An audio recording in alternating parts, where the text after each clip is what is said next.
Something, somewhere, somewhen must have happened differently. Petunia Evans married Michael Verris, a professor of biochemistry at Oxford. Harry James Potter Evans Verris grew up in a house filled to the brim with books. He once been a math teacher who didn't know what a logarithm was. He's read Gödel, Escher, Bach, and Judgment Under Uncertainty, Heuristics and Biases, and Volume 1 of the Feynman Lectures on Physics. And despite what everyone who's met him seems to fear, he doesn't want to become the next Dark Lord. He was raised better than that. He wants to discover the laws of magic and become a god. Hermione Granger is doing better than him in every class, except broomstick riding. Draco Malfoy is exactly what you would expect an 11-year-old boy to be like if Darth Vader were his doting father. Professor Quirrell is living his lifelong dream of teaching defense against the dark arts, or as he prefers to call his class, battle magic. His students are all wondering what's going to go wrong with the defense professor this time. Dumbledore is either insane or playing some vastly deeper game which involves setting fire to a chicken. Deputy Headmistress Minerva McGonagall needs to go off somewhere private and scream for a while. Presenting Harry Potter and the Methods of Rationality.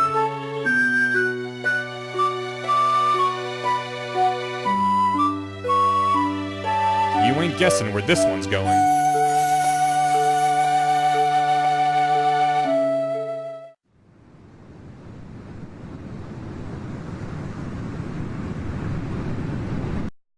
Okay, Hermione, it's enough. You can stop.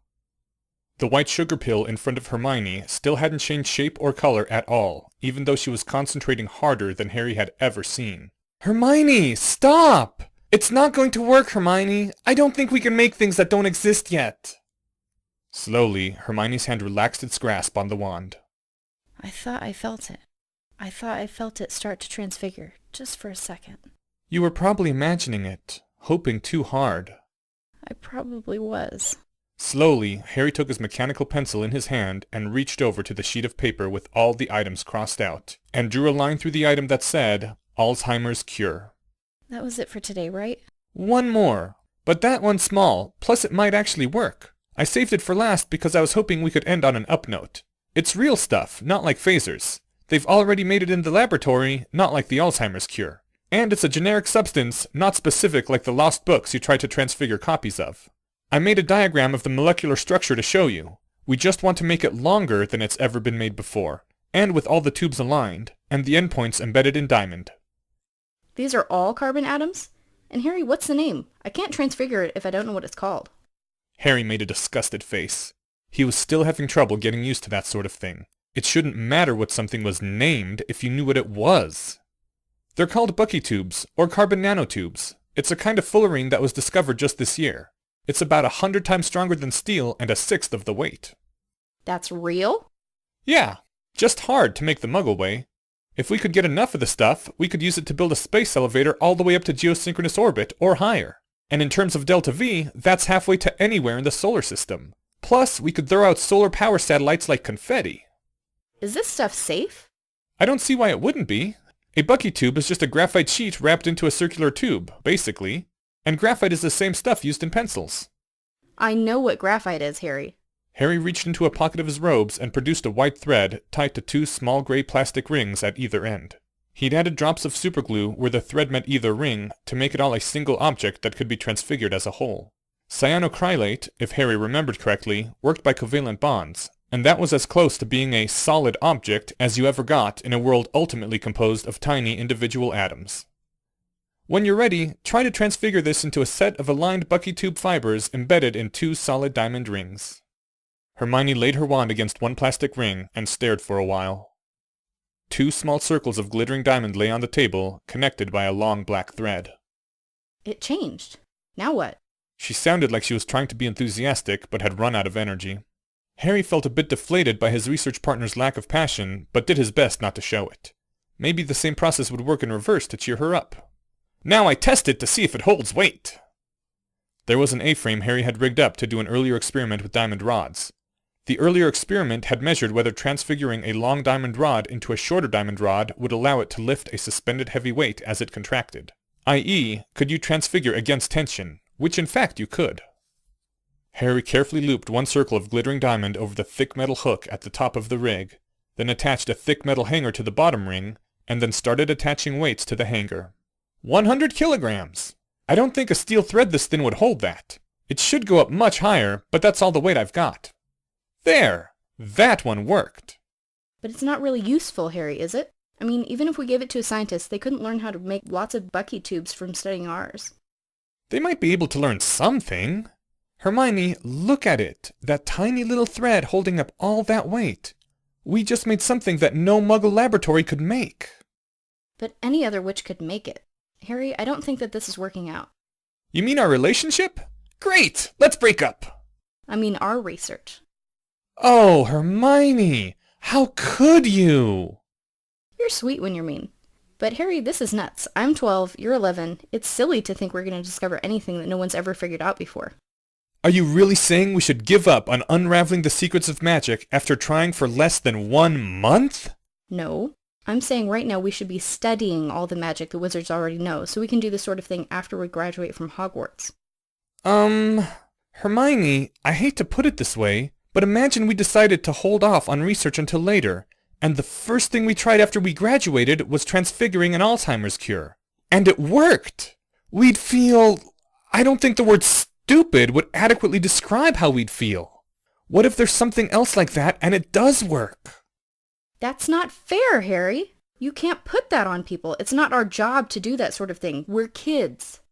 For a moment, Harry wondered what would happen if someone told Hermione she had to fight an immortal Dark Lord. If she would turn into one of those whiny, self-pitying heroes that Harry could never stand reading about in his books.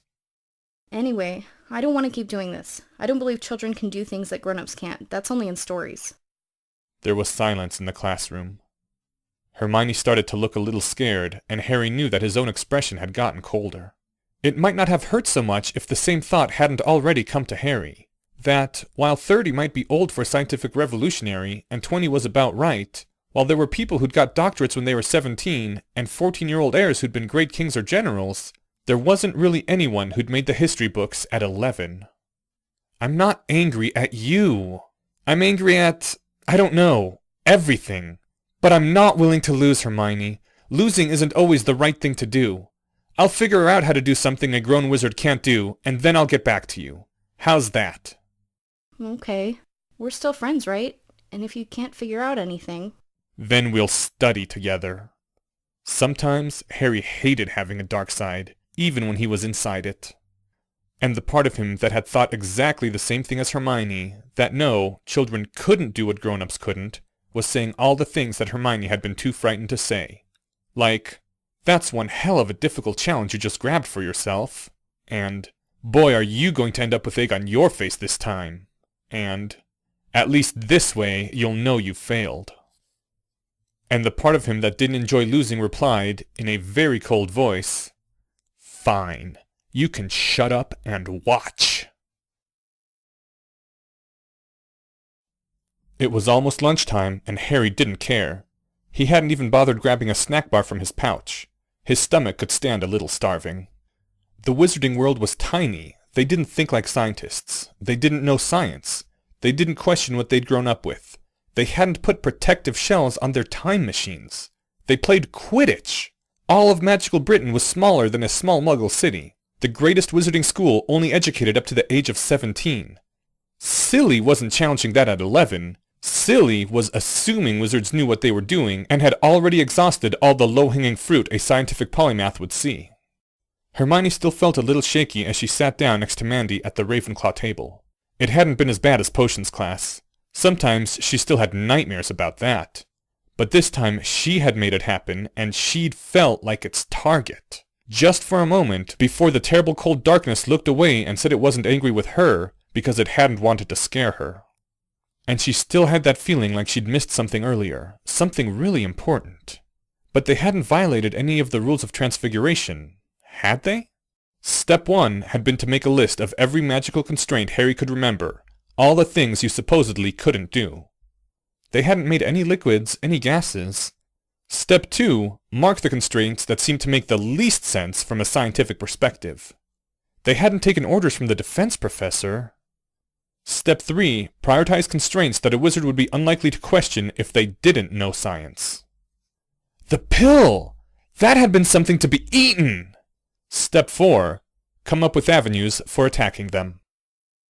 Well, no, nobody would just eat a pill lying around. It hadn't worked, actually. They could have just finite incantatem'd it if it had, but she would still have to tell Harry about that and make sure they didn't mention it in front of Professor McGonagall, in case they were never allowed to study Transfiguration again. Hermione was starting to get a really sick feeling in her stomach. She couldn't eat lunch like this. You could only transfigure whole objects as wholes. You couldn't transfigure half a match into a needle, you had to transfigure the whole thing. And that was ridiculous. Things were made of atoms, lots of tiny little dots. There was no contiguity, there was no solidity, just electromagnetic forces holding the little dots related to each other. And she began to mentally recite the rules of transfiguration. Harry wanted to kill his eraser. He'd been trying to change a single spot on the pink rectangle into steel, apart from the rest of the rubber, and the eraser wasn't cooperating. I will never transfigure anything into liquid or gas. I will never transfigure anything that looks like food or anything else that goes inside a human body. It had to be a conceptual limitation, not a real one. Had to be. Things were made of atoms, and every atom was a tiny separate thing.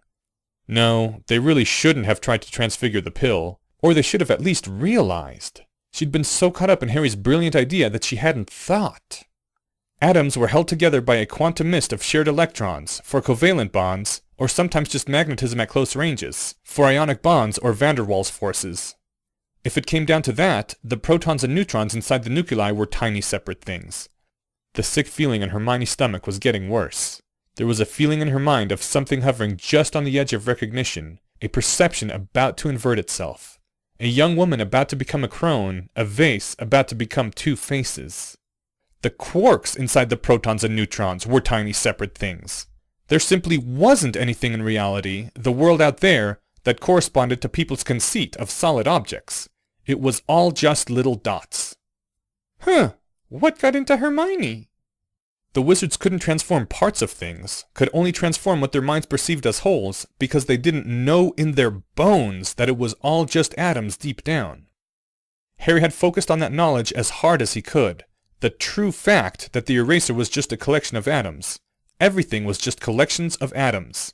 And the atoms of the little patch he was trying to transfigure formed just as valid a collection as any other collection he cared to think about. Hermione tore through the hallways, shoes pounding hard on the stone, breath coming in pants, the shock of adrenaline still racing through her blood. And Harry still hadn't been able to change that single part of the eraser. The transfiguration wasn't going anywhere. This was ridiculous. He was sick of getting experimental results that didn't make sense. Like a picture of a young woman turning into an old crone, like the cup becoming two faces. What had they been doing? What had they been doing? Alright, screw this 19th century garbage. Reality wasn't atoms, it wasn't a set of tiny billiard balls bopping around. That was just another lie. There were no particles. There were just clouds of amplitude in a multi-particle configuration space. And what his brain fondly imagined to be an eraser was nothing except a gigantic factor of a wave function that happened to factorize. It didn't have a separate existence any more than there was a particular solid factor of 3 hidden inside the number 6. If his wand was capable of altering factors in an approximately factorizable wave function, then it should damn well be able to alter the slightly smaller factor that Harry's brain visualized as a patch of material on the eraser. Harry, get out of the classroom! Pure shock crossed Harry's face, and he stood up so fast he almost fell over, and he tore out of the door. Her wand was already in her hand, coming up, pointing at the thread. Finite incantatem! And Hermione slammed the door shut again, just as the gigantic crash of 100 kilograms of falling metal came from inside. She was panting, gasping for air. She'd run all the way here without stopping. Hermione blinked, and realized she had started to fall, and Harry had caught her, and was lowering her gently to sit on the floor. Healthy. Are you feeling healthy? Harry started looking even more frightened as the question sank in. I don't think I have any symptoms. Good. Catch breath. That took a while. Harry was still looking scared. That was good too. Maybe it would teach him a lesson. We broke the rules, Harry. We broke the rules. I still don't see how. I've been thinking, but... I asked if the transfiguration was safe, and you answered me. That's it? She could have screamed. Harry, don't you get it? It's made out of tiny fibers. What if it unraveled? Who knows what could go wrong? We didn't ask Professor McGonagall. Don't you see what we were doing? We were experimenting with transfiguration. Right. That's probably one of the things they don't even bother telling you not to do because it's too obvious. Don't test brilliant new ideas for transfiguration by yourselves in an unused classroom without consulting any professors. You could have gotten us killed, Harry. Hermione knew it wasn't fair. She'd made the mistake too, but she still felt angry at him.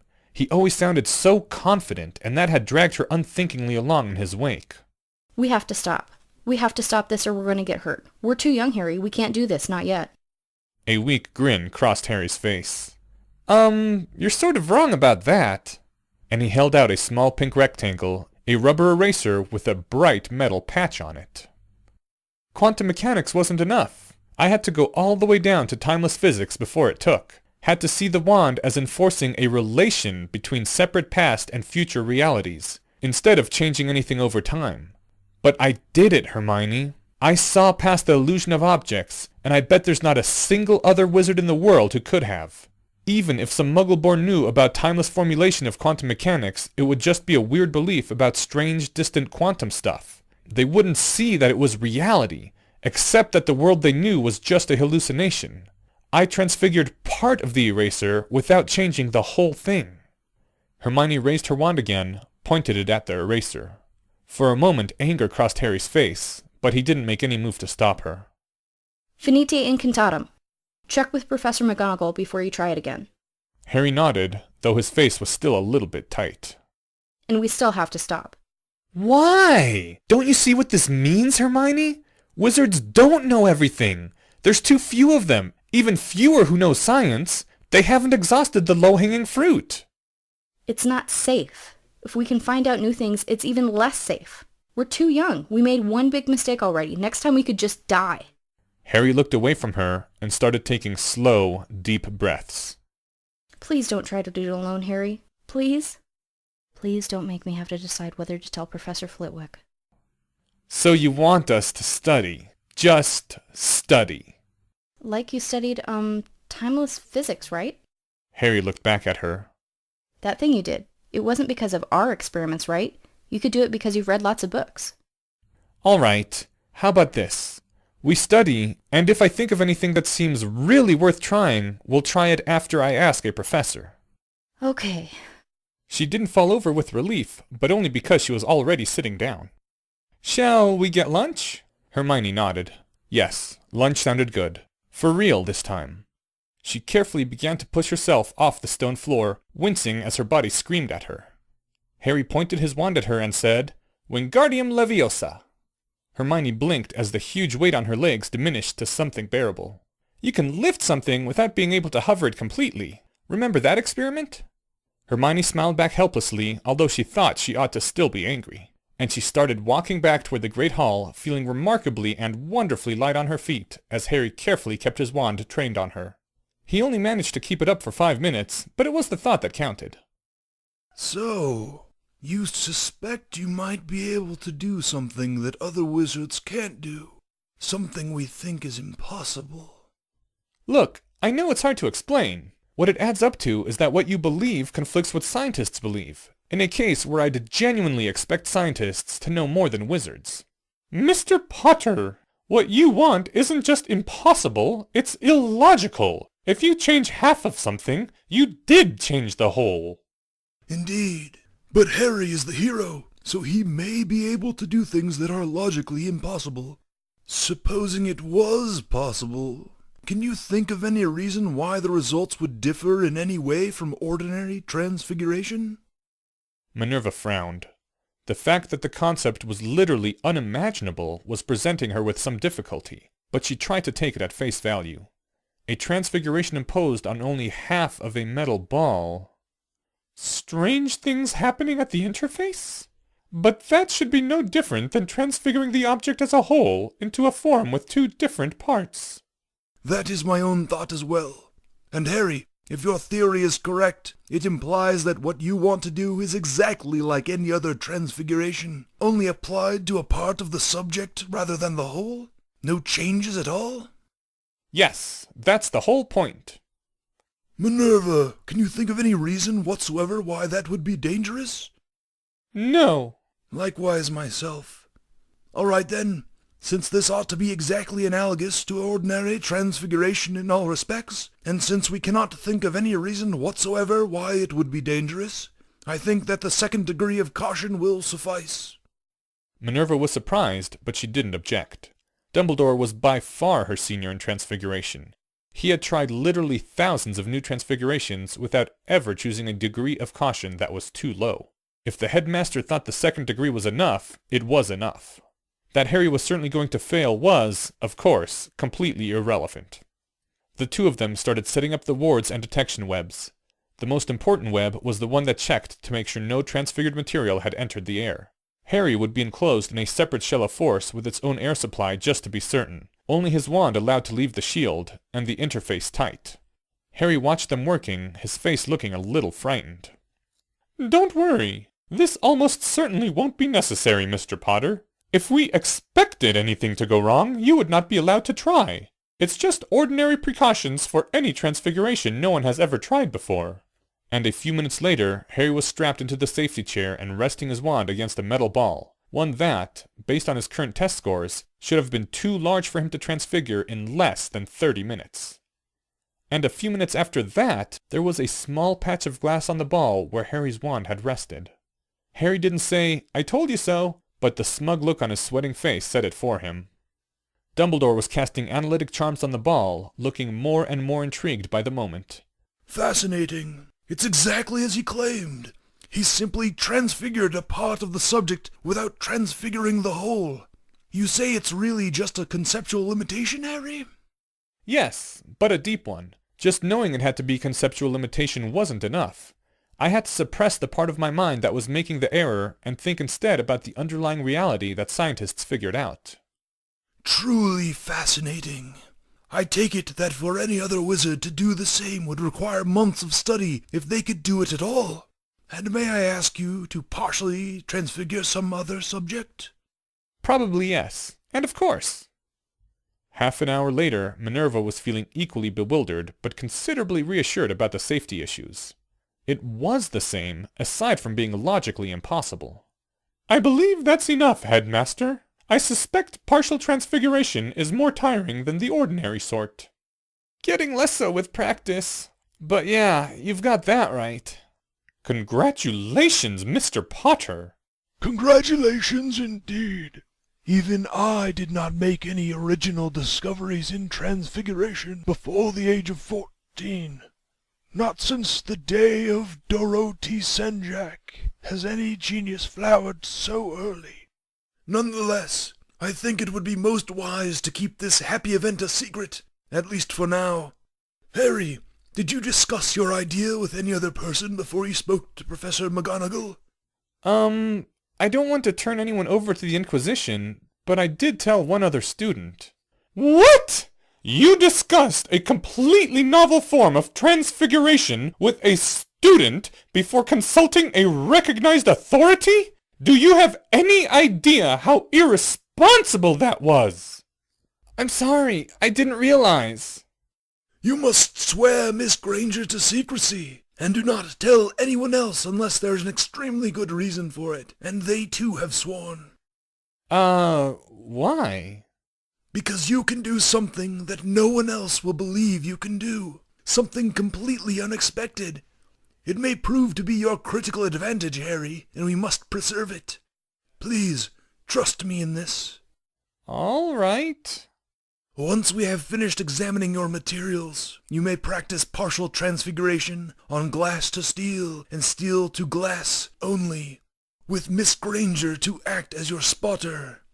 Naturally, if either of you suspect any symptom of any form of transfiguration sickness, inform a professor at once. As long as we're here, have either of you noticed anything different about Professor Snape? I mean, has his behavior changed recently in any way? Not that I have seen. Why do you ask? I don't want to prejudice your own observations by saying, just keep an eye out, maybe? That sent a quiver of unease through Minerva in a way that no outright accusation of Severus could have. Harry bowed to both of them respectfully and took his leave. Albus, how did you know to take Harry seriously? I would have thought his idea merely impossible. The same reason it must be kept secret, Minerva. The same reason I told you to come to me if Harry made any such claim. Because it is a power that Voldemort knows not. The words took a few seconds to sink in. And then the cold shiver went down her spine, as it always did when she remembered. It had started out as an ordinary job interview, Sybil Trelawney applying for the position of Professor of Divination. The one with the power to vanquish the Dark Lord approaches! Born to those who have thrice defied him! Born as the 7th month dies! And the Dark Lord will mark him as his equal! But he will have power the Dark Lord knows not! And either must destroy all but a remnant of the other, for those two different spirits cannot exist in the same world. Those dreadful words, spoken in that terrible booming voice, didn't seem to fit something like partial transfiguration. Perhaps not, then. I confess that I have been hoping for something that would help in fighting Voldemort's Horcrux, wherever he may have hidden it. But prophecies are tricky things, Minerva, and it is best to take no chances. The smallest thing may prove decisive if it remains unexpected. And what do you suppose he meant about Severus? There I have no idea. Unless Harry is making a move against Severus, and thought that an open question might be taken seriously, where a direct allegation would be dismissed. And if that was indeed what happened, Harry correctly reasoned that I would not trust that it was so. Let us simply keep watch without prejudice, as he asked. Hermione? I think I owe you a really big apology. Alyssa Cornfoot's eyes were slightly glazed as she gazed upon the potions master giving her class a stern lecture. Ever since the start of this year, she'd been having trouble listening in potions. She kept staring at their awful, mean, greasy professor and fantasizing about special detentions. There was probably something really wrong with her, but she just couldn't seem to stop doing it. Miss Cornfoot, this is a delicate potion, and if you cannot pay attention, you will hurt your classmates, not just yourself. See me after class. The last 4 words didn't help her any, but she tried harder, and managed to get through the day without melting anyone. After class, Alyssa approached the desk. Part of her wanted to stand there meekly, with her face abashed and her hands clasped penitently behind her back, just in case. But some quiet instinct told her that this might be a bad idea. So instead she just stood there with her face neutral, in a posture that was very proper for a young lady. Miss Cornfoot, I do not return your affections. I begin to find your stares disturbing, and you will restrain your eyes henceforth. Is that quite clear? Yes, said Alyssa in a strangled squeak, and Snape dismissed her, and she fled the classroom with her cheeks flaming like molten lava.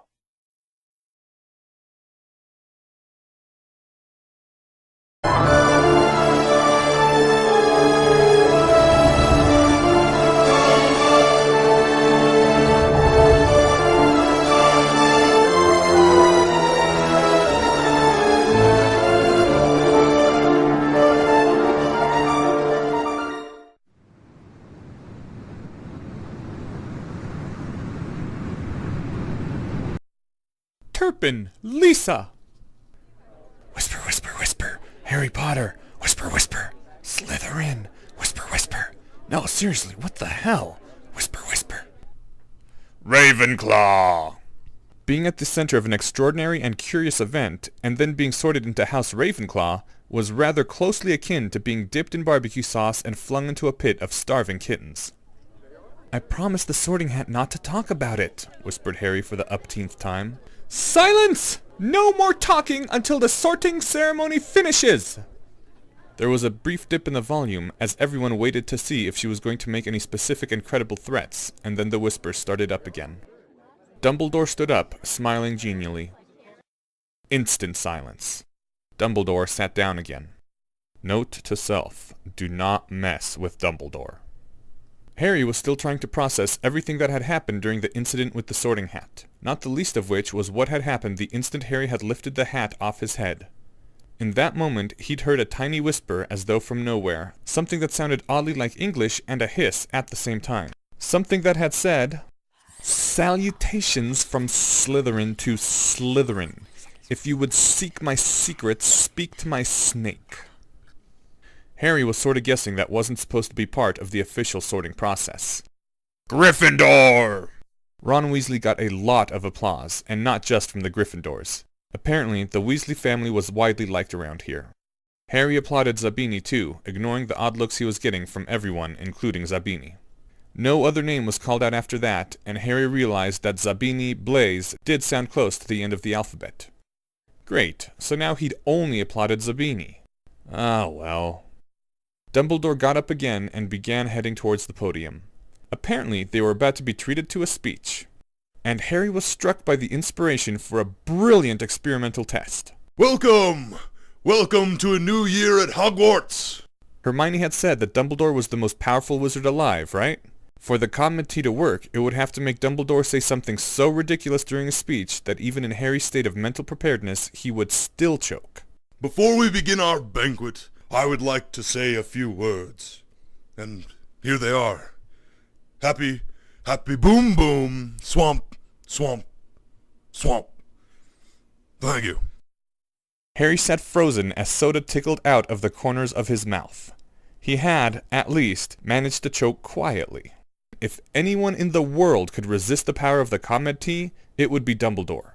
The Comet Tea was omnipotent. As soon as he learned a spell to temporarily alter his own sense of humor, he could make anything happen by making it so that he would only find that one thing surprising enough to do a spit take. Well, that was a short little journey to godhood. Even I expected this to take longer than my first day of school.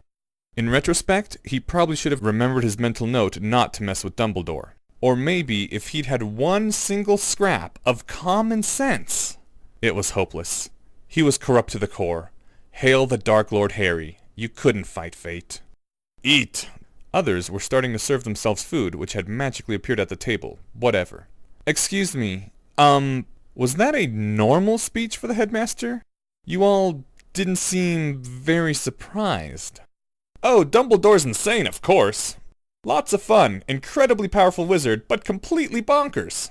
I hear that Dumbledore is secretly a genius mastermind controlling lots of stuff, and he uses the insanity as a cover so no one will suspect him. I've heard that too. And there were furtive nods from around the table. I see. So everyone knows that Dumbledore is secretly a mastermind. Most of the students nodded. Brilliant! If everyone knows, no one will suspect it's a secret. Exactly. Wait, that doesn't sound quite right. Note to self. The 75th percentile of Hogwarts students, aka Ravenclaw House, is not the world's most exclusive program for gifted children.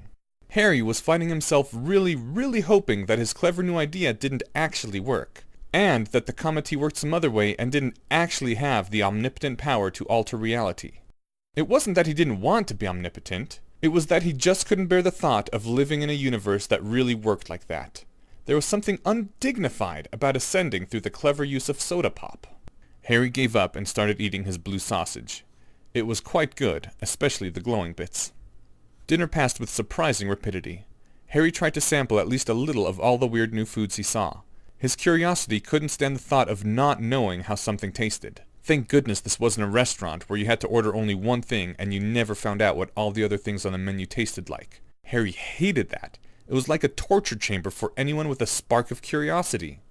Find out about only one of the mysteries on this list! Ha ha ha! There was no time like today to turn back from the dark side. Screw destiny and screw the universe. He'd show that hat. Harry's thoughts flashed back to possibly the worst moment of his life to date, those long seconds of blood-freezing horror beneath the hat, when he thought he'd already failed. He'd wished then to fall back just a few minutes in time and change something, anything, before it was too late. And then it had turned out not to be too late after all. Wish granted. It had been an awfully cruel prank the hat had played on him, but you couldn't argue with the results on consequentialist grounds. This whole business with seeking Slytherin's secrets seemed an awful lot like the sort of thing where, years later, you would look back and say, and that was where it all started going wrong. And he would wish desperately for the ability to fall back through time and make a different choice. Wish granted. He was going to stop walking down the path that led to Dark Lord Harry, a prospect which was sounding scarier by the minute, and yet also somehow increasingly attractive. Part of his mind was already visualizing the minions' uniforms. Dumbledore once again stood up from his seat. Harry couldn't help but feel the urge to drink another ComEd tea. "You've got to be kidding!" Ahem, just a few more words now that we are all fed and watered. I have a few start-of-term notices to give you. First years should note that the forest on the grounds is forbidden to all pupils. That is why it is called the Forbidden Forest. If it were permitted, it would be called the Permitted Forest. I have also been asked by Mr. Filch, the caretaker, to remind you all that no magic should be used between classes in the corridors. Alas, we all know that what should be and what is are two different things. Thank you for keeping this in mind. Quidditch trials will be held on the second week of the term. Anyone interested in playing for their house teams should contact Madam Hooch. Anyone interested in reformulating the entire game of Quidditch should contact hrreypoter. Harry inhaled his own saliva and went into a coughing fit just as all eyes turned toward him. How the hell?